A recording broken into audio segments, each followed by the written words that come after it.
নমস্কার বন্ধুরা, শান্তনার বাঙালি রান্নাঘরে আপনাদের আবারও অনেক অনেক স্বাগত জানাই। ইতিমধ্যে আমারও কিন্তু প্রচণ্ড ঠান্ডা লেগে গেছে, সর্দি কাশি শুরু হয়ে গেছে, গলার আওয়াজে নিশ্চয়ই বুঝতে পারছেন। আর আশেপাশে দেখছি ছোট বাচ্চা বা বড়দেরও অনেকেরই এই সর্দি কাশি হচ্ছে। তো আমি এই সর্দি কাশির সময়ে যে ওষুধটা বাড়িতে বানিয়ে আমি খাই, সেটাই আজকে আপনাদের সঙ্গে আমি শেয়ার করতে চলেছি। চলুন দেখে নিন। সর্দি কাশির শত্রু এই ওষুধটা বানানোর জন্য আমি নিয়েছি বাসক পাতা।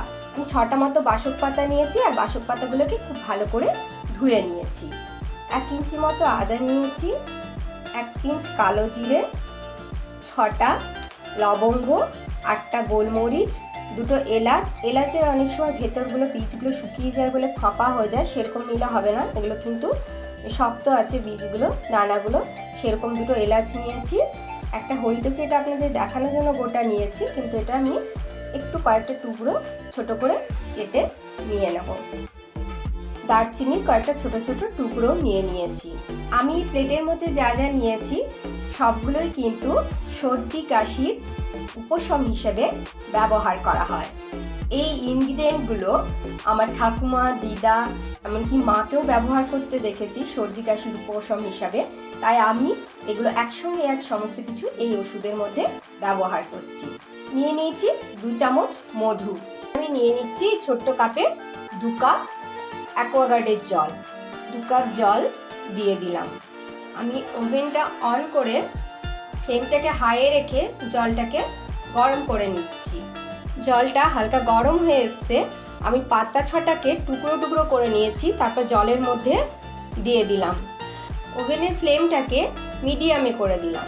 পাতাগুলোকে খুব ভালো করে ফুটিয়ে নেব যতক্ষণ পর্যন্ত না জলের কালারটা চেঞ্জ হচ্ছে। পাতাগুলোকে জলের সঙ্গে খুব ভালো করে ফুটিয়ে নিচ্ছি, আর এই জলের কালারটা কিন্তু চেঞ্জ হয়ে আসছে। আমি 5 মিনিট ধরে পাতাগুলোকে জলের মধ্যে ফুটিয়ে নিলাম। এই পাতার রসটা জলের সঙ্গে মিশে গেছে এবং জলের কালারটা সবুজ হয়ে গেছে। ওভেনের ফ্লেমটাকে লোতে করে দিলাম।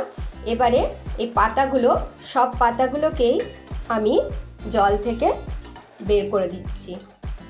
পাতাগুলো জল থেকে তুলে নেওয়ার পরে এতে দিয়ে দিচ্ছি 1 পিঞ্চ কালো জিরে,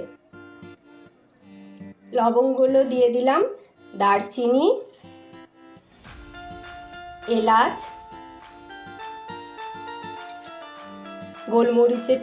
গোলমরিচ, এবং এইগুলো আমি এই হরিতকিগুলোকে নোড়া দিয়ে ছেঁচে আমি টুকরো করে নিয়েছি।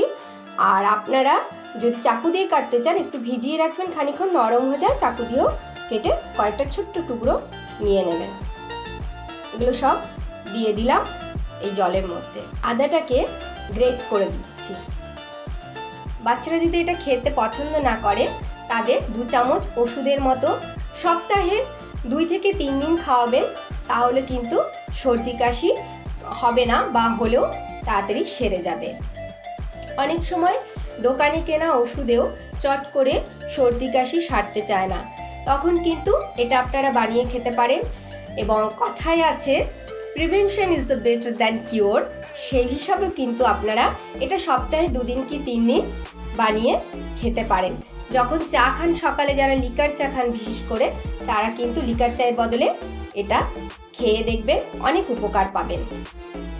আমি এবারে ওভেনটা অফ করে দিচ্ছি।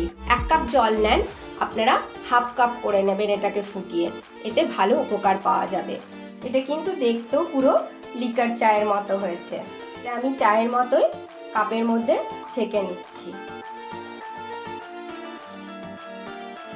আমি এর সঙ্গে 2 চামচ মধু মিশিয়ে দিলাম। গরম সিরাপটার সঙ্গে মিশিয়ে দিলাম গাওয়া ঘি, সামান্য একটু গাওয়া ঘি। সিরাপটা গরম গরমে খেতে হবে, এতে বেশি উপকার পাওয়া যাবে। মধু সর্দি কাশির উপশম হিসেবে ব্যবহার করা হয়। আরেকদিকে এই বাসক পাতা দিয়ে এটা তৈরি করেছি বলে বাসক পাতার একটু তেতো ভাবটা থাকে, যেটা চলে যাবে।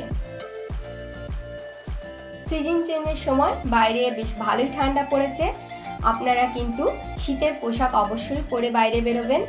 সর্দি কাশির শত্রু হিসেবে এই সিরাপটা যদি আপনাদের ভালো লেগে থাকে তাহলে লাইক করবেন, শেয়ার করবেন এবং কমেন্ট করে আমাকে অবশ্যই জানাবেন।